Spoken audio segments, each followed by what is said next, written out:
kan banyak gimmick tuh. Kalau pembela kaum lemah, apa Dokter Fahran Abbas bilang apa coba? Sebelum diperiksa, tolong periksa dulu kejiwaannya. Sakit jiwa nggak sih orang ini? Nah kalau di TV kan mereka juga punya gimmick untuk menarik perhatian penonton. Aku bilang sih semua mereka ini adalah politisi entertainment. Perilaku mereka itu memang tidak mencerminkan orang yang layak untuk didengar, diteladani, dan dipatuhi narasi-narasi yang mereka sampaikan. Kenapa kok banyak pendukungnya ya? Mereka kan punya komunitas, Mas. Apa itu terkait? Dan Wah, ini politik gitu? Iya, politik entertainment. Semua entertainment. Jadi pendukung itu bukan karena Roy adalah orang baik, pejuang demokrasi, pencari kebenaran, begitu juga Tifa, tapi karena satu kubu politik saja. Itu dipastikan. Kalau nggak ada unsur politik, ini nggak akan tahan berlama. Kalau benar ini karena pencari kebenaran pasti nggak akan lama ya? Nggak akan lama. Tameng dia kan adalah peneliti. Yes, peneliti, pejuang demokrasi. Dan Bang Desmond dibayar untuk jadi payung. Oh ya? Menulis buku. Oh, ya? Mereka yang menyebarkan. So what? Jadi karakter tuh bisa dibeli, karakter tuh bisa dibentuk. Karakter tuh kita yang bentuk.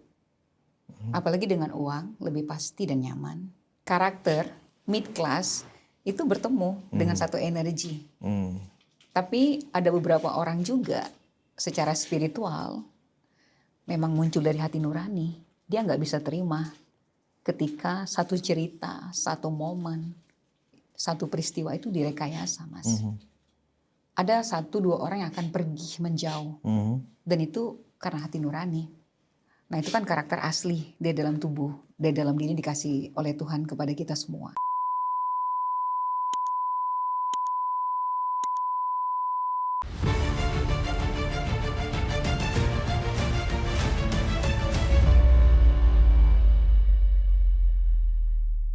Hai penonton Ruang Konsensus Peking Indonesia, dimanapun Anda berada, bersama saya masih Budius Ma'ruf Piliang, anak Solo Mulyono di kandang termul. Nah, masih seputar 3 orang yang kontroversi ya, dan sekarang katanya tinggal dua ya.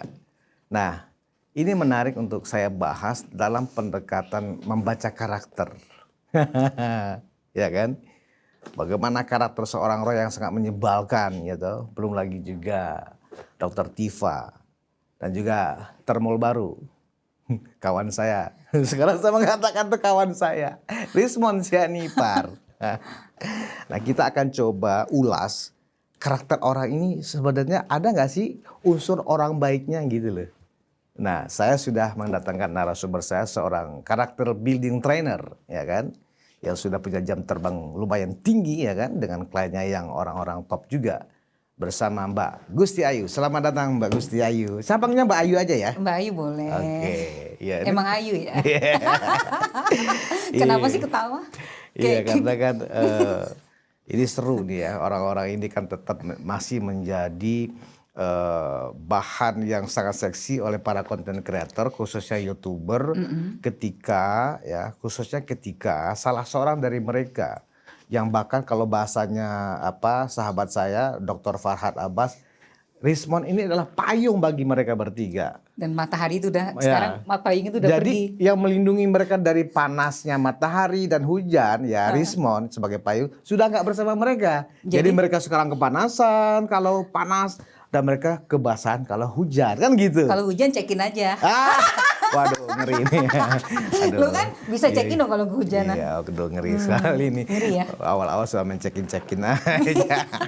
Gini Mbak Ayu, bagaimana secara lebih sebagai psikologi terapan ya, bagaimana membaca karakter mereka ini sebenarnya benar pejuang kebenaran nggak sih? Kan mereka kan selalu membahasakan seperti itu, atau mereka sebenarnya para aktor-aktor aja dengan tujuan-tujuan tertentu, dari Roy Panci atau Roy Suryo, Tifa ya kan. Tifa ini kita tahu sangat dekat dengan Refli Harun kan gitu. Nah kedekatannya itu kan mungkin juga macam-macam. Gini atau gini? Dan juga Rismond. Atau sama kayak gini nih. Nah, saya ingin mengulas nanti ya secara karakternya dan bagaimana kita punya karakter orang yang kita muliakan, orang yang kita hormati dengan Pak Joko Widodo gitu loh. Nah, aku mau mulai dengan bagaimana Mbak Ayu membaca karakter Roy Suryo dulu deh, Roy Suryo dan Tifa ini. Tifa deh kayaknya dulu Ya, ya. oke, Tifa. Soalnya kalau cewek kan kadang cewek dulu nih. Oke, silakan. Sebenarnya kalau kakak Tifa, mainnya kakak Ti kakak ini ya. kan. Kalau di X tuh aku sering ngikutin juga, tajam banget. Menghujat, menghina, mencaci, dan setiap detik. Aku yakin adjustment dia kuat gitu Mas. Iya. Kuat, dan cuannya juga ngalir kan dari Oh, iya? YouTube. Masa nggak tahu sih Ya, aku nggak tahu. pura-pura nggak tahu. Nah, dia ini kan direktif ya, atau ekspresif. Kemudian cenderung to the point, tidak berputar-putar, menggunakan gaya naratif dan opini. Opininya kuat gitu. Nah, jadi kita nggak tahu apakah di belakang layar, seperti kita podcast kan ada brief dulu nih. Iya. Di brief dulu nih, ntar hari ini kontennya naik A, besok B, besok C, besok D. Kan semua udah di brief. Pertanyaannya, yang brief itu siapa sih? Pasti ada creative directornya dong. Oh. Oke, terus kaitannya dengan bagaimana ini terkait dengan karakter. Karakter kan berarti lebih kepada perilaku seseorang. Karakter bisa tabiat kan gitu. Tabiat. Sebenarnya ini bukan tabiat sih. Ini karakter bentukan. Karakter tuh bisa dibentuk, Mas. Karakter bentukan. Sesuai dengan pesanan. Karena yang kita bicarakan adalah ranah politik. Apapun ceritanya kita ada di ruangan politik kan. Konsensus politik gitu. Kita ada di ranah itu.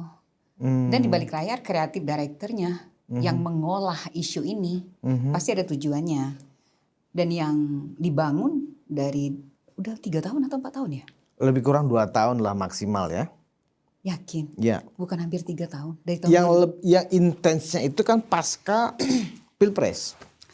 Pasca Pilpres. Ketika Mas Gibran sudah terpilih dan menjalankan tugas sebagai wakil presiden, tiba-tiba muncullah ini diungkit lagi. Kan begitu. Ijazah palsu Pak Jokowi. Awalnya sih fufu-fafa. Fufu-fafa.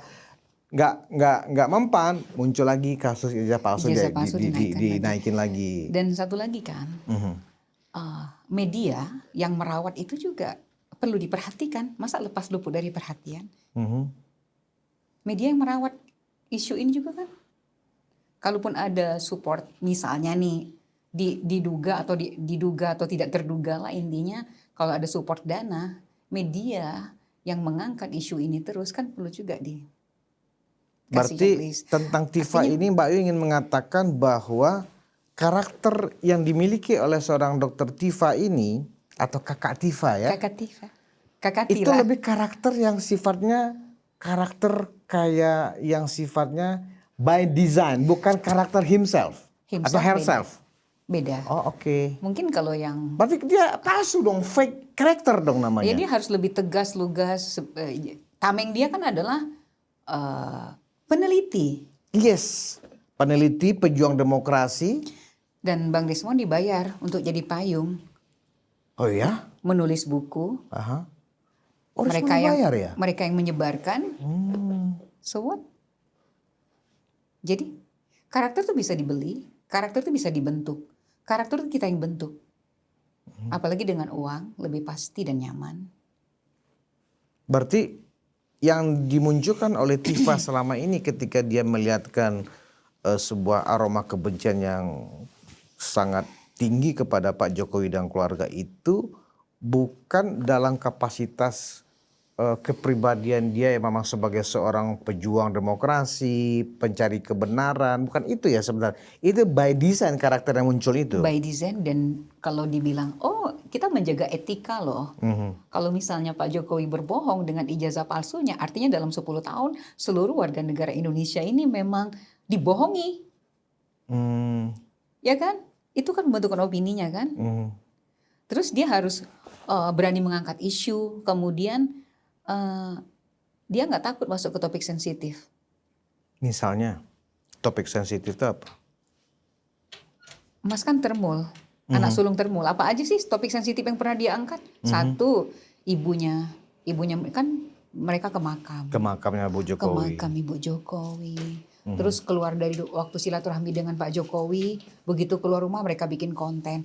Ada salah satu teman media di sana yang cerita itu, Mbak Ayu kenapa? Mereka habis silaturahmi, habis ngobrol mungkin dengan Pak Jokowi, tiba-tiba keluar dari apa? Dari ruangan, keluar depan halaman, menjauh, biar bikin konten. Beda hasilnya dengan hasil interview dari teman-teman media. Mereka bikin konten dan lebih panas. Jadi itu nggak, kalau karakter bisa berubah-ubah seperti itu, ya bisa dibentuk asal ada cuan. Semua bisa berubah, Mas. Wah, ini Duit menarik. itu menjamin sebuah karakter bisa berkembang. Jadi intinya dari pengamatannya Mbak Ayu, Tifa itu bukan karakter seorang akademisi, bukan karakter seorang peneliti, bukan karakter seorang pejuang, kan itu ya? Dia politisi entertainment. Polisi entertainment. Politisi entertainment. Maksudnya apa tuh polisi entertainment? Politisi, ya di balik layar, dan dia menjadi warna, menjadi warna baru di politik Indonesia, walaupun dengan gimmick-gimmick akademisi. Dan ketika ada, ingat sih tiba-tiba preskon, di mana-mana media kalau preskon pakai bayaran gak sih, Mas? Pasti Kan? Aku berani mengatakan itu. Pasti kan? Pasti. Terus dari mana duitnya? Terus mau bicara karakter apa lagi? Ya pemain lah. Oke, berarti kan karakternya kan menjadi jelas nih ya, bahwa yang diagung-agungkan oleh Tifa sendiri bahwa dia seorang peneliti, pejuang demokrasi, pencari kebenaran, itu terbantahkan dari pengamatannya Mbak Ayu. Sekarang bagaimana dengan karakter Rosario? Nah, kalau Rosario itu bahkan kadang banyak teman-teman menilai ini orangnya waras nggak sih gitu loh, karena suka melihatkan perilaku yang tidak normal gitu loh. Kalau pembela cengengesan, buka-buka kaos gitu ya kan. Kalau pembela kaum lemah kan banyak gimmick tuh. Kalau pembela kaum lemah, apa Dr. Farhad Abbas bilang apa coba? Sebelum diperiksa, tolong periksa dulu kejiwaannya. Sakit jiwa nggak sih orang ini? Nah kalau di TV kan mereka juga punya gimmick untuk menarik perhatian penonton. Aku bilang sih semua mereka ini adalah politisi entertainment. Oh berarti Rosario dengan Tifa itu sekarakter berarti? Enggak sekarakter. Politisi entertainment maksudku? Satu payung berdua. Oh satu payung berdua, ngeri kali ini. Satu payung. Satu payung berdua lah. Jadi kalau misalnya kita bicara karakter building, karakter mid class, karakter itu bertemu dengan kelasnya. Misalnya kita bisa bekerja sama menjadi satu tim, itu pasti karena satu energi kan, bisa ketemu. Tapi ada satu momen kalau mereka sekarang pecah, kemarin RRT ya, kemarin RRT mereka kan kodenya. Kalau Termul mengatakan bukan RRT, teroris. Sekarang Roy Tifa Roy Rismond. Nah sekarang Roy T. Bisa juga dipanggil Roti juga kan. Roy Tifa yang masih bergelora. Karakter mid class itu bertemu dengan satu energi. Tapi ada beberapa orang juga secara spiritual memang muncul dari hati nurani. Dia nggak bisa terima ketika satu cerita, satu momen, satu peristiwa itu direkayasa, Mas. Ada 1-2 orang yang akan pergi menjauh. Dan itu karena hati nurani. Nah itu kan karakter asli dia dalam tubuh, dia dalam diri dikasih oleh Tuhan kepada kita semua. Jadi kita kalau bohong nih ya, di depan kamera aja bingung ngomong benar gak? Mas kalau bohong nih depan kamera, kita bergetar-getar ngomongnya ya kan. Tapi kalau kita jujur, enjoy aja. Gak ada beban kan? Karena begini Mbak Ayu, aku kenapa tertarik untuk memberikan semacam perspektif, edukasi, informasi kepada penonton Ruang Konsensus. Apakah figur-figur teroris ini memang figur orang yang pantas untuk didengarkan? Statementnya, narasinya, apakah karakter orang baik apa bukan? Itu maksudku. Kalau ngelihat dari style mereka sih tidak. Satu kasar ya. Apalagi mungkin R ya. Kasar, sangar. Kalau menurut aku sangat nakal dan kurang ajar ya. Itu bukan karakter pribadi yang baik? Itu dibuat-buat. Oh itu dibuat-buat? Kalau aku bilang tadi karakter itu bisa dibentuk Mas. Ya dibuat-buat. Kita bisa kok kayak berpura-pura, Mas. Masa sih orang mau menampilkan karakter buruk di depan publik, di depan kamera gitu loh. Manipulatif. Kecuali dia memang bintang film gitu, dan ini adalah sebuah film. Manipulatif, dan kalau misalnya di belakang layarnya dibilang, ini saya bicara etika dan kebenaran loh. Orang pasti suka. Indonesia kan paling gampang, misalnya dibawa satu ayat-ayat, kemudian style berpakaian, ya, kemudian mulai diiming-iming dengan kalimat menjatuhkan. Kan dari zaman dulu setahu saya Pak Jokowi itu memang sering dijatuhkan ya kan. Dari wajah, hidung, gigi, semua jadi masalah buat orang. Karena pada suatu hari Pak Jokowi kan buat pengakuan kan, dia bilang, saya terlahir memang dari keluarga yang miskin dulu.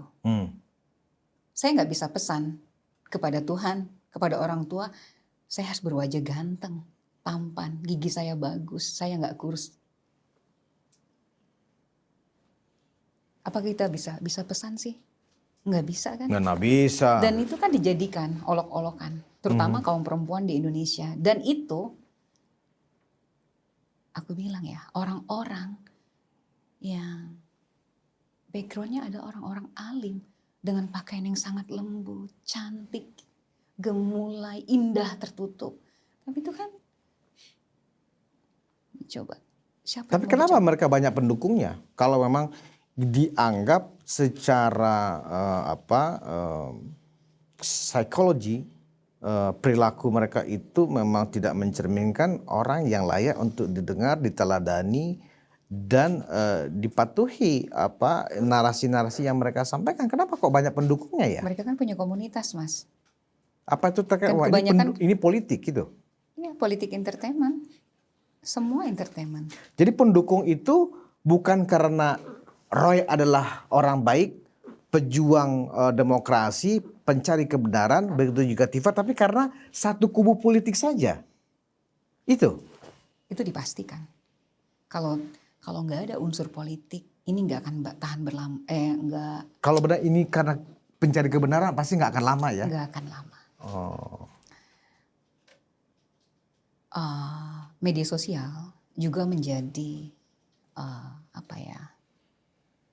media yang mengangkat polemik ini, karena kan sekarang kan tinggal angkat handphone Mas kita. Kita bikin konten, kita mau bikin video monolog, semua bisa kok. Klik AI, jadi sebuah narasi yang menarik.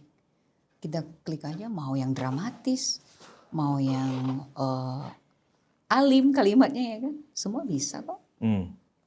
Jadi kalau misalnya kita kembalikan karakter, ya kalau para politisi di Indonesia tidak punya niat tulus untuk membangun negeri ini, terus berkutat di menurut saya kejahatan ya, kejahatan mental untuk warga negara Indonesia. Kalau kita udah pinter, media sosial udah menyebar, orang-orang udah punya handphone dan mereka nonton fakta, ya kan. Kemudian kadang-kadang kan fakta juga dibalut dengan kebohongan, dengan cantik. Tahu gak sih? Apa busuk? Mungkin daging ayam busuk dibungkus dengan kertas kado yang cantik. Iya, karena begini Mbak Ayu, ketika gelar perkara khusus ya di Polda Metro Jaya terkait kasus ini, bayangin orang yang sebenarnya karakternya juga sangar ya. Seperti pengacaranya Bang Egy ya, Ibu Elida Neti. Oke. Itu ketika dia diperlihatkan oleh penyidik, ini ijazah asli Pak Jokowi. Ini asli katanya. Apa kata? Ini asli kata Bu Elida Neti. Artinya itu baru pencari kebenaran, maksudku gitu loh. Itu baru karakter orang baik. Tetapi tidak sebaliknya dengan memaksa mereka semua, ya kan? Termasuk juga Roy dan Tifa ini. Enggak, itu pasti palsu. Ya kan gitu loh. Bahkan pengacaranya mereka, Refli Harun, di dalam sebuah acara, kalau nggak salah acara Rakyat Bersuara, yang kemudian sampai dilaporkan oleh Pak Farhad Abbas. Sebab si Refli itu mengatakan ijazah asli Pak Jokowi yang diperlihatkan pada saat gelar perkara khusus itu, lah itu kan baru dibikin kemarin oleh penyidik. Gitu loh. Nah, berarti kan tuduhan lagi kan? ya artinya maksudku, kalau benar si Roy ini, Diva ini ya adalah pencari kebenaran, harusnya karakternya sama kayak Ibu Eli Danetti. Begitu. Ini benar ini, udah. Iya, begitu. Makanya diproses kemudian RJ-nya Egy Sujana dan Damai Heri Lubis. Pengacaranya pinter dong. Nah, kalau pengacara teroris Refli Harun, dia kan pengacara Roy dan Diva. nggak maksud saya RRIs RRT, teroris. Kalau pengacara teroris kan jangan-jangan ikut bergabung dan kompak juga mengangkat isu ini dan dijadikan cuan. Kira-kira benar nggak sih? Dan itu nggak ada hubungannya dengan karakter, Mas. Hubungannya dengan cuan. Ya, maksudku betul gak terkait dengan karakter, tetapi maksudnya kenapa orang-orang ini banyak juga pendukungnya. Buktinya ini menjadi viral terus. Kalau kita baca di sosial media, baik komentar di X misalnya, di IG misalnya, di YouTube misalnya, itu mereka benar-benar, aku nggak tahu apa itu buzzer ya, yang dibayar. Seolah-olah, benar banyak sekali yang mengatakan Roy itu mencari kebenaran, Diva itu mencari kebenaran. Dan sialnya, harusnya tugasnya pengacara adalah meringankan, membebaskan kliennya, bukan ikut membangun isu. Itu yang, bagaimana pendapat Mbak Ayu terkait hubungan antara karakter dua orang yang tidak baik ini dengan pengacaranya? Dua orang sering bertemu, sering teleponan, pergi bareng. Itu kan jadi sama mission gitu loh. Kalau kita bilang karakter, ini bukan karakter, Mas. Ini real business ya. Oh iya, jadi bisnis pula. Karakter itu bisa dibeli dan menjadi, ya kan kita misalnya kalau training karakter building, kalau you punya karakter bagus, misalnya good skill communicationmu bagus, presentingmu bagus, kamu akan disukai orang kan. Body languagemu bagus, kamu akan disukai orang. Kalau dua orang sering bertemu, bisa jadi bisnis dong. Itu ada hubungan karakter nggak? Ya karakter middle class. Mereka berdua, bertiga misalnya R, T sama S, R juga ya, yang lawyersnya. Ya kan sering bertemu, karakter mid class. Karakter itu bertemu kelasnya dan mereka bisa bekerja sama. Kalau kita nih, kalau kita sedang melakukan percakapan seperti ini, karakter kita bertemu, sama momen kita sama, satu pemikiran. Tapi kalau mereka juga bisa kok, dan itu sah. Mereka bisa bekerja sama dan mereka punya game ya, artinya mereka ini ya sudah menganggap isu ijazah palsu, fitnahan ijazah palsu ini oleh geng yang berkarakter tidak baik ini tadi adalah komoditi, right? Komoditi bisnis dong. Apalagi media sosial, engagement dari mengangkat topik ini dari YouTube, Wani Piro. Ya artinya terungkap di sini dari penjelasannya Mbak Ayu, mereka ini bukan pencari kebenaran, mereka adalah pencari cuan. Oh itu. ini harus kita ungkap gitu loh. Ya, bahkan kan? Yang juga menjadi kita yang waras ya, kita yang mencoba berpikir rasional. Kenapa ya pengacara Roy dan Diva ini ya tidak mengetengahkan dalil argumen yang meringankan atau membebaskan kliennya, tapi ikut dalam genderang isu ya, isu-isu yang tidak bisa dipertanggungjawabkan yang disuarakan oleh kliennya. Barangkali dia ada kreatif direkturnya ya dalam kasus ini. Dari pengacara pun termasuk orang yang dikendalikan oleh kreatif director behind the scene mereka. Bisa jadi dong. Kan kalau kita mau podcast itu kan harus di brief dulu nih. Jangan-jangan diduga. Ini banyak ini kayaknya banyak bahasa yang nggak bisa disampaikan nih. Nggak bisa, soalnya kalau disampaikan nanti ribut dunia. Oh gitu. Maksudnya antara siapa dengan siapa, Mbak Ayu?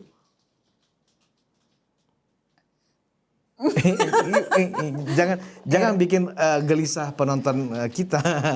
Antara siapa dan siapa nih? Karena mereka merasa setahun dalam suatu kurun waktu yang cukup panjang kan, pergi kemana-mana bareng gitu kan, meeting bareng ya kan gitu loh. Apakah ada kemudian yang kemudian menjadi sebuah relationship yang lebih personal barangkali antar mereka, bisa jadi ya. Istimewa. Misalnya kalau mau pergi ke Solo, Aha. di Jogja, ya kan? Kan bisa satu hotel. Tapi bisa satu kamar nggak sih? Oke, aku nggak mau masuk ke wilayah itu udah agak Enggak nyerempet-nyerempet ya. itu. Kamu kayak takut ngomong itu. Iya. Jadi kalau kita bilang karakter itu bisa dibentuk, karakter itu bisa kita bentuk. Tapi karakter itu bisa dikondisikan, Mas. Oke. Di mana kamu berada. Misalnya kayak gini nih. Ayo di sini nih kita ngobrol. Kita pakai jaket kulit sama, ya kan. Kata Bang Farhad, lensa kita sama. Untuk aku pakai lensa putih hari ini ya. Jadi kita beda. Kalau nggak bilangnya kakak adik. Berarti kita kan karakter mid class. Kita bertemu dengan karakter kita nih sama berdua, atau nanti terjadi kerjasama. Ya T, R juga ini kok karakter mid class juga, mereka ketemu loh. Kalau aku bilang tadi kerjasama, lalu ada misalnya produksi buku, penjualan buku, manajemen buku, kan saya perhatikan itu kan semua muaranya apa ya, bisnis. Terus siapa sih yang mau membiayai perjalanan mereka kemana-mana? Tapi menduga ada bohir. Kreatif director tadi itu maksudnya, mungkin itu. Atau kreatif director juga dibayar, di belakang kreatif director ada lagi. Ada. Siapa ya? Si pemilik perintah yang juga orang besar kayaknya, seperti yang orangnya dicurigai. Kecil. Oh gitu. Bukan yang besar banget. Kok kayaknya Mbak Ayu tahu nih siapa bohirnya? Orangnya kecil siapa ya? Kecil. Teman-teman Termol ada yang tahu nggak nih? Sinyalemen yang dilontarkan oleh Mbak Ayu ternyata bohirnya ini orangnya kecil katanya. Orang pernah menjadi pejabat tinggi nggak sih? Banget. 2-3 kali gitu. Ngeri sedap ini. Oke. Aku nggak mau masuk ke wilayah yang seperti itu. Masih balik ke karakter aja Mas kita Mas. Sekarang kita sudah bahas Roy dan Tifa. Nah sekarang bagaimana pandangan Mbak Ayu tentang karakter Rizwan Syahipar? Ya, kita sama-sama tahu, penonton Ruang Konsensus juga tahu, pendukungnya teroris juga tahu bahwa Rizwan ini adalah payungnya. Tadi kan aku membahasakan payungnya, artinya paling gahar, paling keras dan paling kurang ajar bahasanya ya. Tiba-tiba Rizwan mengatakan dia mendapatkan kebenaran. Aku mengatakan begitu ya, dia mendapatkan kebenaran itu kan atas Yang Maha Kuasa juga ya. Nah, dia berani mengatakan sekarang dan dia bisa pertanggungjawabkan sesuai dengan keahliannya dia, anggap seperti itu. Iya Pak Jokowi ternyata benar asli. Itu loh. Nah, artinya karakter Rizwan dengan karakter Ibu Elila Neti tadi yang aku ceritakan kok sama. Mid class. Ketika mereka melihat kebenaran, oh benar nih. Ini benar nih. Dan dia mengatakan ini benar gitu loh. Benar, berarti dia mid class. Kedua. Berarti Rizwan bisa dikategorikan benar pencari kebenaran berarti. Benar. Nah, satu sisi sih bisa saja Bung Rizwan ini dimanfaatkan. Dimanfaatkan oleh? Ya mungkin ada direkturnya nggak sih kalau dalam sebuah pergerakan. Dimasukkan dalam kelompok Roy dan Tifa ini. Iya. Refli. Iya, ada direkturnya, ada pimpinannya nggak sih, leadernya nggak sih? Ya adalah kelompok-kelompok kecilnya, ada koordinatornya lah anggap begitu, atau ketuanya, atau yang dianggap harus mendapatkan arahan dari seseorang dulu di dalam tim kecil mereka. Dan konon katanya itu aku menduga si Refli, ada juga mengatakan enggak itu bukan Refli, tapi yang mengatur itu semua secara leader itu adalah Tifa. Aku nggak paham. Rizwan yang lebih tahu sebenarnya. Tetapi yang aku ingin tanyakan ke Mbak Ayu adalah jadi terlihat bedanya nih antara teroris ini, Tifa, Roy dan Rizwan ini.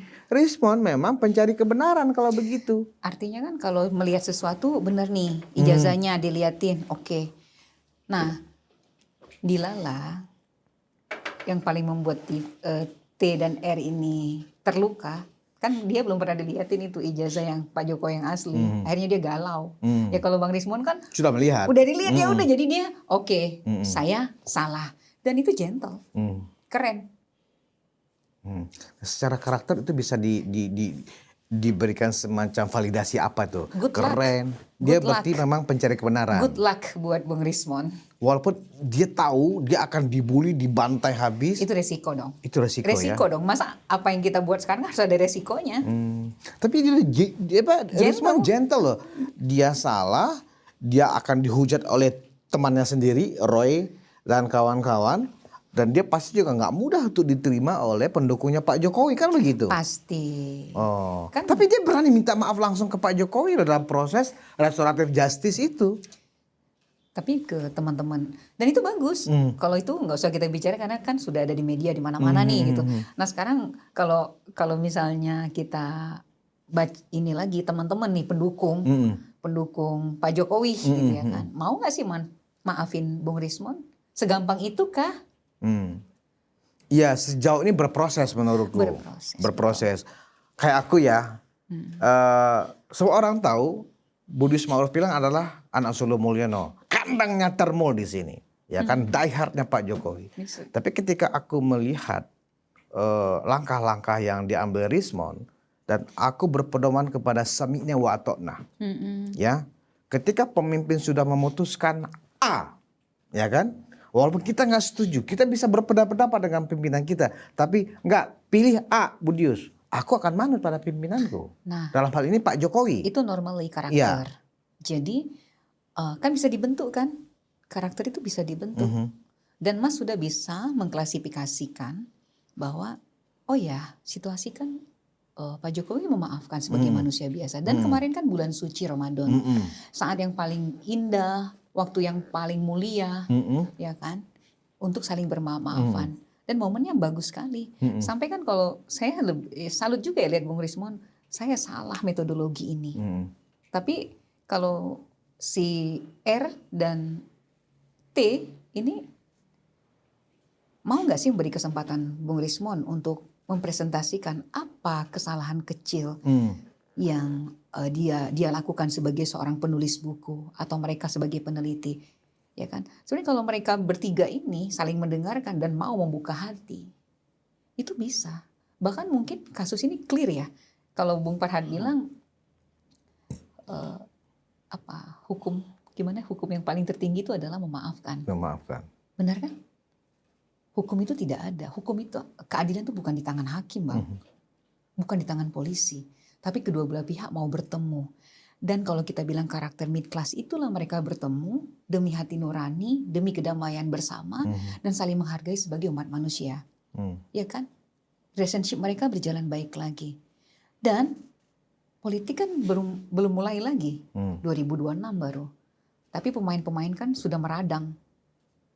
Bagaimana Mbak Ayu menilai karakter sebelum Rismon ini menerima kebenaran? Kan dulu bahasanya ngeri kali. Jadi ya kan orang Batak suaranya juga keras, Bang. Bagaimana dia juga merendahkan institusi Polri. Pejabat-pejabat Polri dia tantang, dia rendahkan seperti itu. Bahkan Pak Jokowi pun, saya tidak akan menyerah, gitu kan, saya akan lawan. Nah, kan begitu gaya dialek mereka kan memang seperti itu. Nah tiba-tiba ya, dan itu kan membekas. Tapi dia nggak tulus. Dia membekas kepada pendukung. Kurang ajar benar nih Rismon, kan gitu. Nah, tiba-tiba sekarang minta maaf. Pak Jokowi memaafkan. Dia normal. Salahnya di mana? Dia manusia normal, Mas. Sama kayak Mas Budi juga kan. Setelah dia mengerti dan paham, dia lihat, oh ijazahnya ini benar-benar loh, bukan dibuat dari pramuka, ya kan? Bukan dari sana. Normalis sebagai manusia kan udah, gue salah nih, aku perbaiki ya. Dan secara bisnis dia juga, sebenarnya secara bisnis dia juga peluangnya lebar sekarang. Bisa dapat teman banyak, walaupun nanti kan penetrasinya ke teman-teman pendukung Pak Jokowi itu tidak mudah ya. Karena kan ratusan juta ya pendukung Pak Jokowi dan tidak mudah. Dan mereka semua ada di media sosial. Bahkan nih isu ijazah palsu ini tuh di mana-mana loh ada. Jadi kadang saya sering pancing-pancing misalnya di Grab driver nanya dia, kenapa ya Pak Jokowi itu nggak ngasih ijazahnya diperlihatkan biar masalah ini selesai. Sama. Tapi nanti di beberapa orang yang logik, yang mungkin pro ke Pak Jokowi juga berbeda. Ah, orang gila itu. Kalau Bung Farhad bilang ya kan, periksa dulu kejiwaannya. Hmm. Terus apakah di balik layar ada juga orang memanfaatkan situasi ini? Ya kan, misalnya media, televisi memanfaatkan ini. Kalau siapa tahu diduga kan ada misalnya isu-isu dana misalnya, apakah nggak jatuh ke tangan media? Barangkali kan teman-teman dari kepolisian lah yang punya hak ya untuk menyelidiki. Oke, itu satu hal ya menurutku, bahwa itu kan wilayah kepolisian ya. Tetapi maksudku begini Mbak Ayu, bagaimana perubahan sikap Rismon itu kan seolah-olah Rismon karena takut dipenjara makanya dia segera minta maaf, kan begitu. Nah, sementara Rismon sendiri tidak, saya tidak takut penjara katanya. Saya hanya menurut saya salah dan saya harus perbaiki. Itu tanggung jawab moral saya.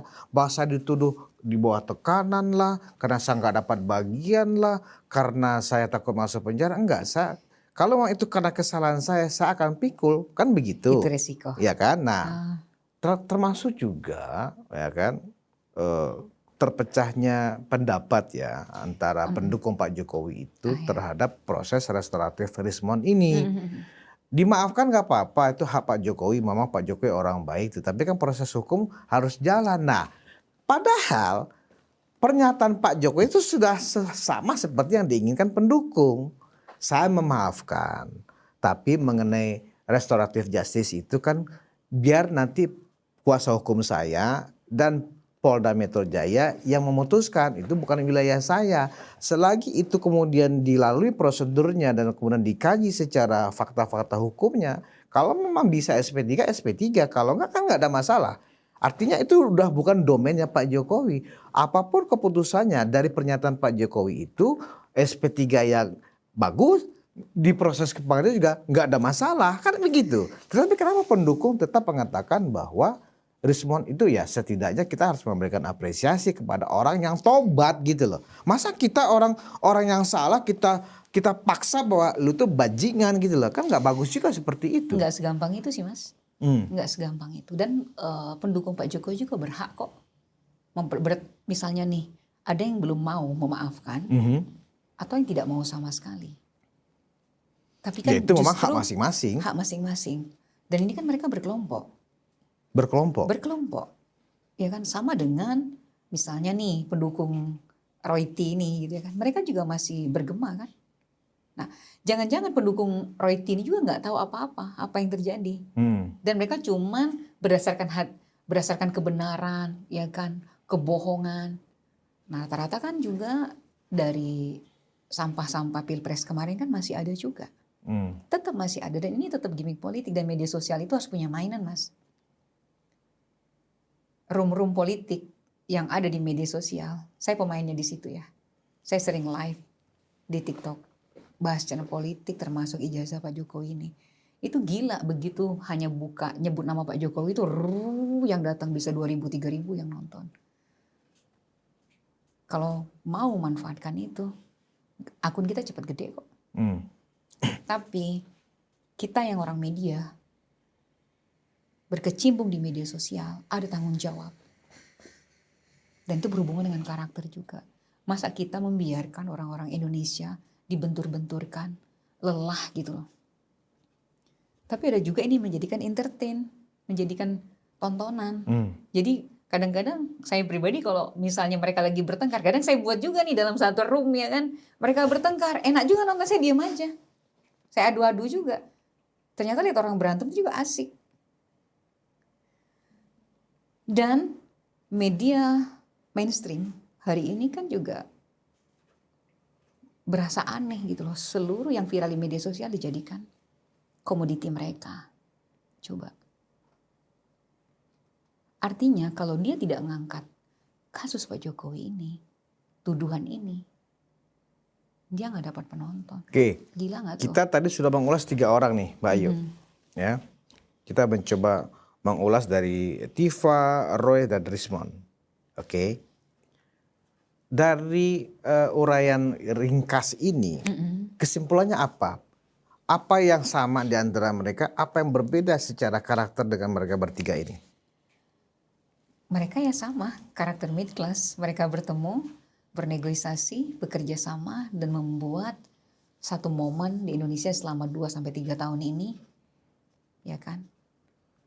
Dan menjadi gimmick media sosial nomor 1 di Indonesia. Sama. Bedanya apa?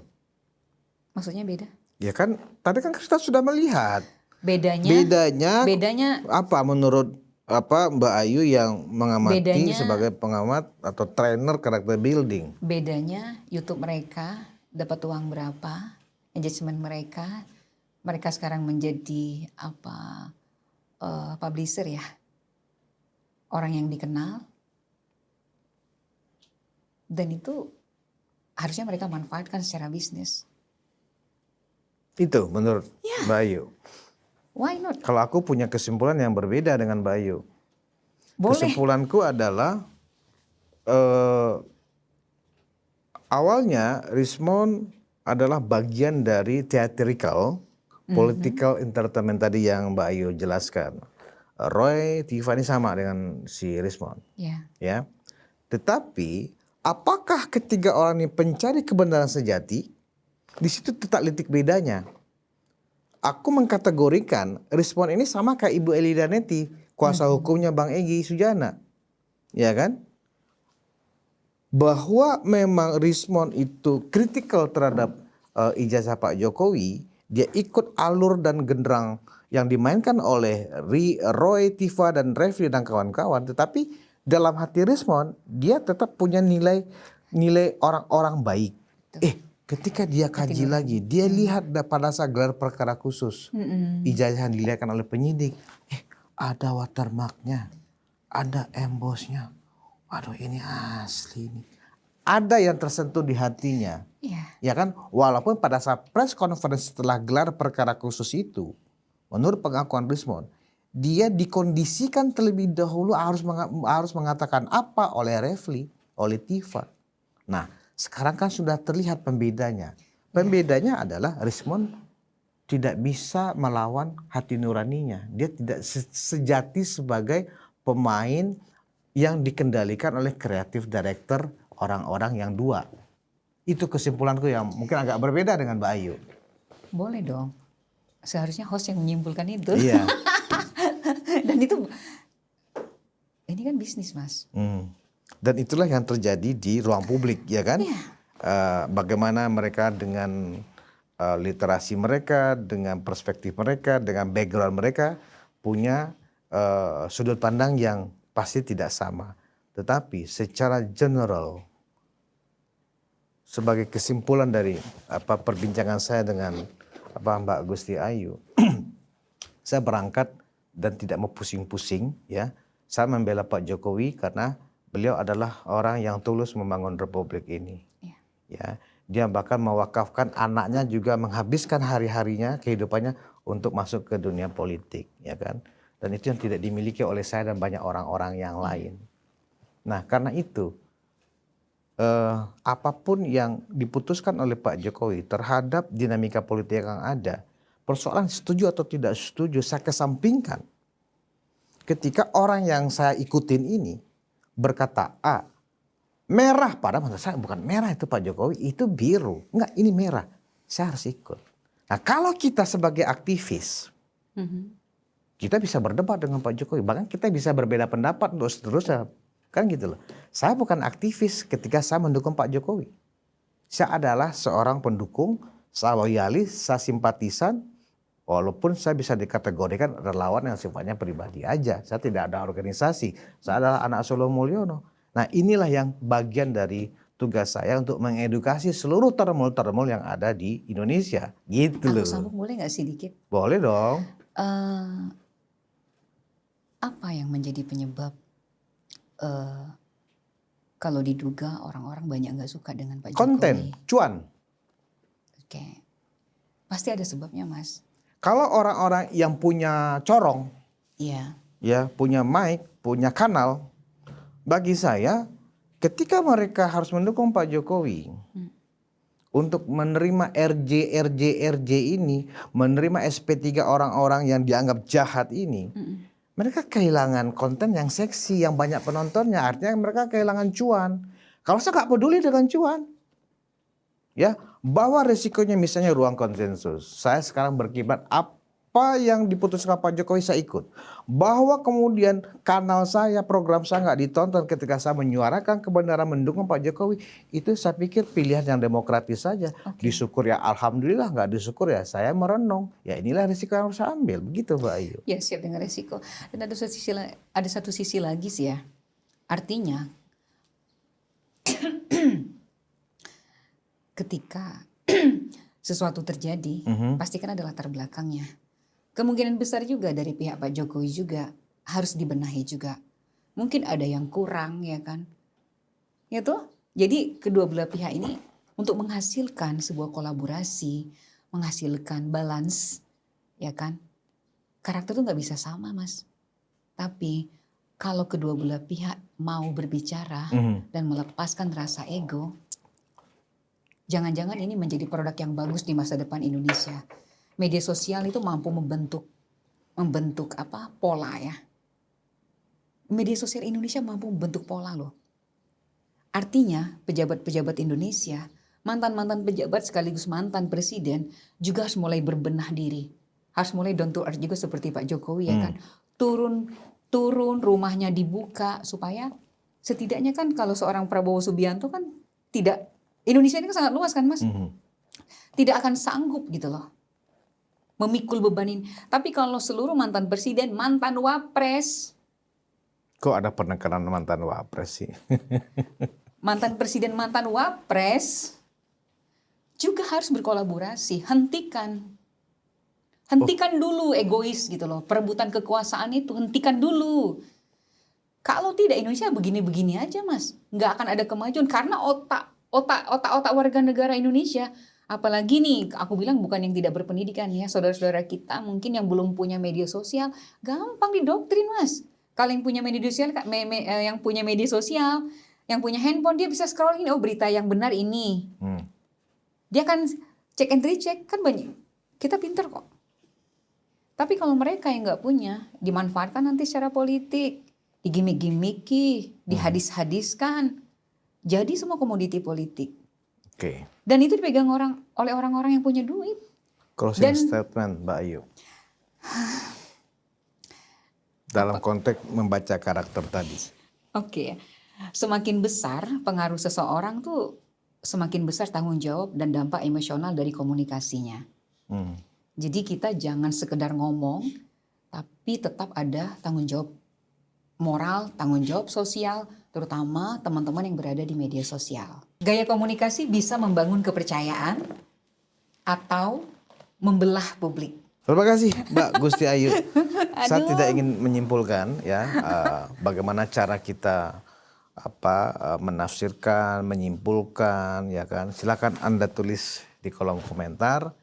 Prinsipnya adalah kemanapun arah tunjuk Pak Jokowi saya ikutin. Itulah filosofi kita sebagai termul, bahwa Anda termul tapi juga Anda pencari cuan di sosial media, Anda pencari viewer agar Anda dapat cuan yang lebih besar, itu pilihan Anda.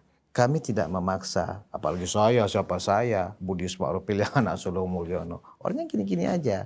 Oke, terima kasih atas perhatian Anda. Kita bertemu di ruang konsensus berikutnya. Wassalamualaikum warahmatullahi wabarakatuh.